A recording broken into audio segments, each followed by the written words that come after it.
রাজশাহী বিভাগ সহ দিনাজপুর, যশোর ও চুয়াডাঙ্গায় বয়ে যাচ্ছে মৃদু থেকে মাঝারি তাপপ্রবাহ। গরমের ভোগান্তিতে শ্রমজীবী ও খেটে খাওয়া মানুষ। এদিকে আবহাওয়া পরিবর্তনের জেরে প্রকোপ বেড়েছে ডায়রিয়া সহ নানান রোগের। এমন পরিস্থিতিতে শিশু ও বয়স্কদের প্রতি বাড়তি যত্ন এবং নিরাপদ পানি পান করার পরামর্শ চিকিৎসকদের। বান্ডেল থাকলে প্রতি সেনমানিতে টাকা বাঁচবে।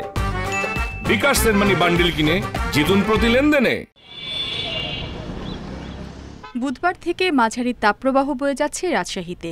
দিনভর প্রচণ্ড গরম ও রোদের কারণে দুর্ভোগে নগরবাসী। বিভাগের অন্য জেলাগুলোতে রয়েছে তীব্র গরমের ভোগান্তি। তো গরমে আরো পেরেশান হয়ে যাচ্ছি, কাজকাম যেটা করার সেটা করতে পারছি না এখন, গরম যেহেতু।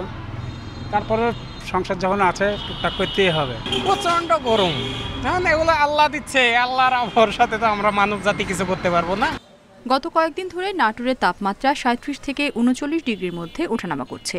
এর সাথে বাতাসের আর্দ্রতায় ভ্যাপসা গরমে অতিষ্ঠ জনজীবন। দিনাজপুর, যশোর ও চুয়াডাঙ্গাতেও তীব্র গরমে ভোগান্তিতে শ্রমজীবী ও খেটে খাওয়া মানুষ। যতই রোদ হোক গরম হোক বাহিরে আমাদেরকে আসতেই হয়।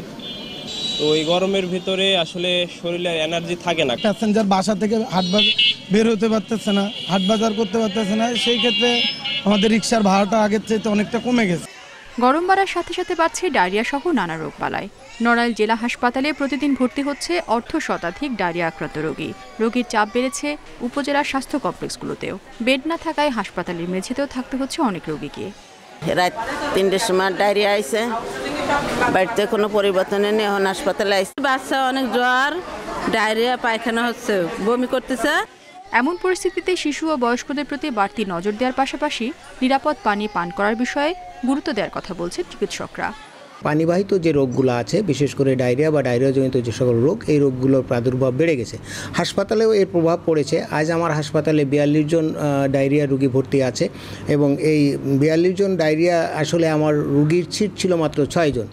এদিকে মেহেরপুর, নাটোর সহ বিভিন্ন জেলায় তীব্র গরমে বোরো ধান সহ ফসলের ক্ষতির শঙ্কায় কৃষকরা। রেশমি নন্দী, ইন্ডিপেন্ডেন্ট নিউজ।